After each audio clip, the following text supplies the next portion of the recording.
Hi guys, welcome back to our channel. I am Trish and this is Carl. And we are here once more sharing what's on our minds, right? And lately we've been talking about the children of Israel and their journey through the wilderness and what God tried to preserve in them.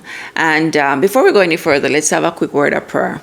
Father, thank you so much for this wonderful technology and the opportunity to come and share with our brothers and sisters and fellow men alike. And prayerfully, at the end of these couple of minutes, we'll all gain a blessing. In Jesus' name we beg and ask. Amen. Amen. So I guess we can go right into it for the sake of time. All right, guys. So we're talking about the children of Israel now and how their story played out. Now, when you examine the whole thing, it was a very deep-seated thing that God was trying to get out of them. Mm-hmm. He was trying to get out of them the culture that they had developed in Egypt. Mm-hmm. Most of the time we focus on the diet because that's what we, right. Mm-hmm. But when if we're really honest, right, and it doesn't take much to be honest about this. Mm-hmm.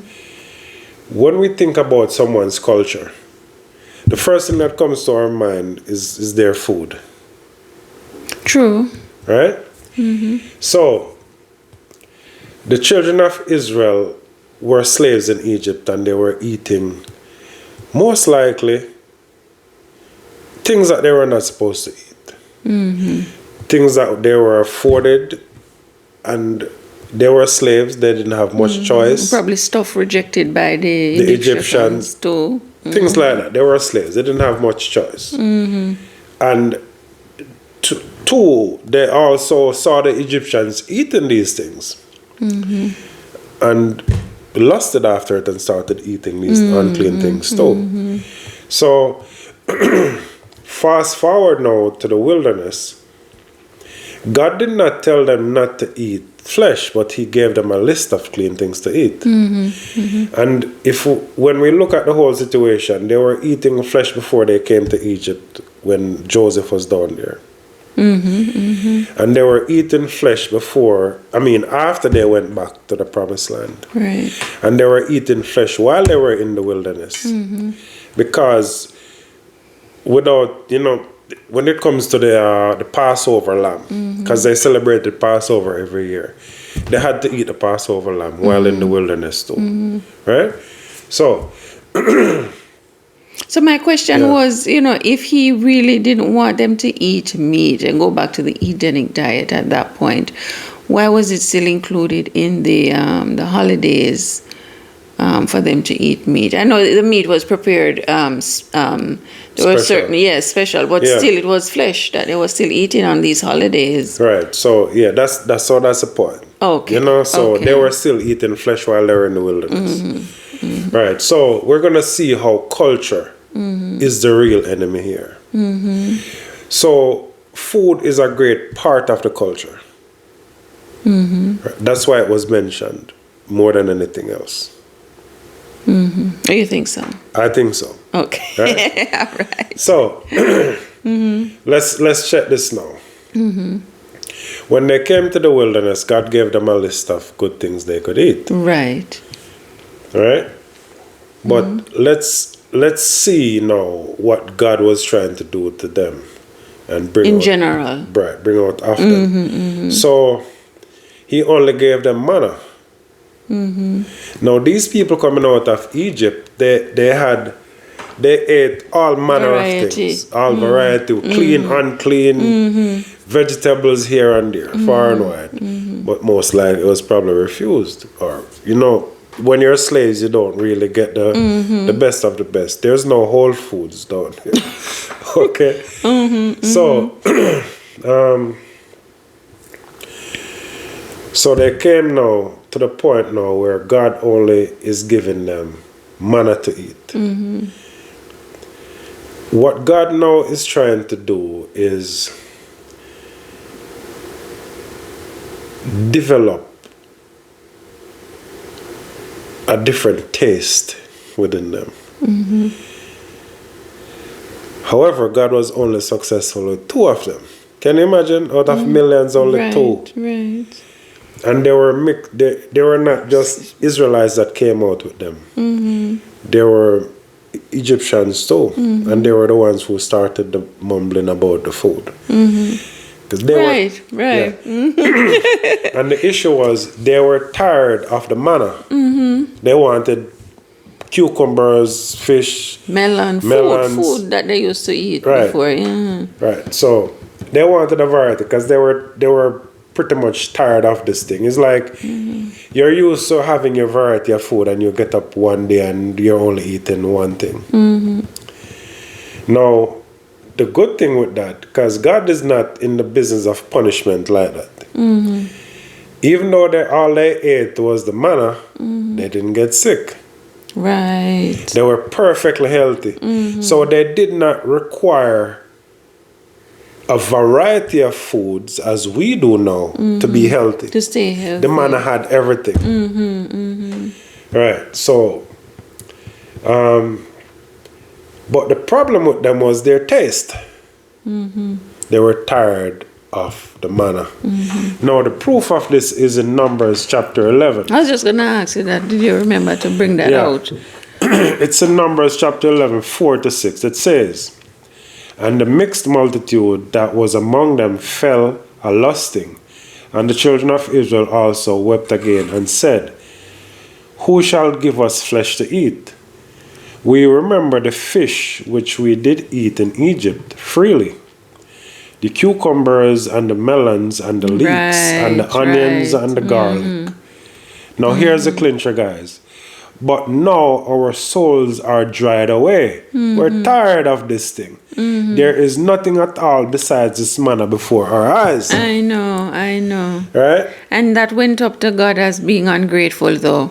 Yes, it went up to God as being ungrateful because all they were thinking of was their taste buds instead of their nutrition. Right. And they weren't thinking of what God was doing to them. Exactly. Right. And it was a process. They were supposed to trust God. Right. Knowing that He's doing something, and forget about your taste buds for a minute and just pay attention to what I'm doing. Exactly. And that's probably what angered God. Right. According to the reading. Right. I can't see anything else that angered Him.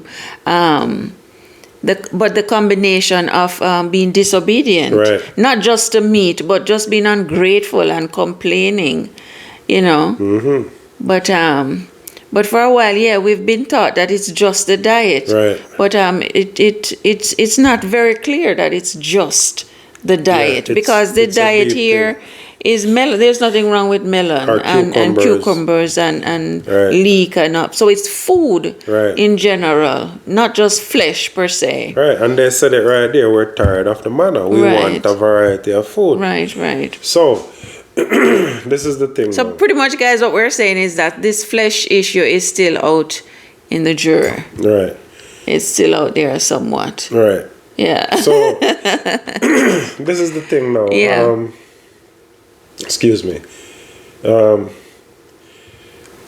What God was doing now was to have them in the wilderness long enough, because God told them, God told them that you're going to fail, but He still gave them an opportunity. It was only Caleb and Joshua that developed into the persons that God wanted. Right. They gave up the culture of Egypt, so to speak. Period. So now, what God wanted now is that He brought them into the wilderness, and now their children were born in the wilderness, never tasted anything but manna. Right. So it is what your taste buds now are used to. That's what you're gonna desire. Right? So now these children are born in the wilderness, and all they know to eat is the manna. That's all they're gonna desire. They have never seen Egyptian culture. They have never seen all that was going on over there. What was Yeah. beautiful to me was the fact, because I didn't know this, that God told them that they were gonna fail. Yeah. But he still gave them a chance to go through. Yeah. He knew that they were too corrupted Exactly. for what he wanted to preserve in them. It had gone too far. Right. And But he still gave them a chance. right. So it was Wow. their children that he Right. was Right, that he focused got, on. right. He Right. knew that it's the children that would, at the end of the day, preserve what he, take over to the promised land, what he Right. wanted. Yes. Wow, He- I he- didn't know that. He had, it's like sometimes we get ourselves into certain situations and develop certain habits that are just too hard to break. Right. And we don't want to give up. So God had to do that. Bring them in the wilderness, keep them there long enough for them to have children who were not corrupted with the practices of Egypt. No, the other thing that God wanted to do besides the practices of Egypt, he wanted to get that out of them, was he wanted them to become kings, rulers. That was his purpose also, for them to become rulers. So in Egypt there were slaves. Right. They were slaves, and all they knew was to be ruled. They didn't know how to rule. They were conquered. They were conquered people. And Solomon says in Proverbs chapter 30 that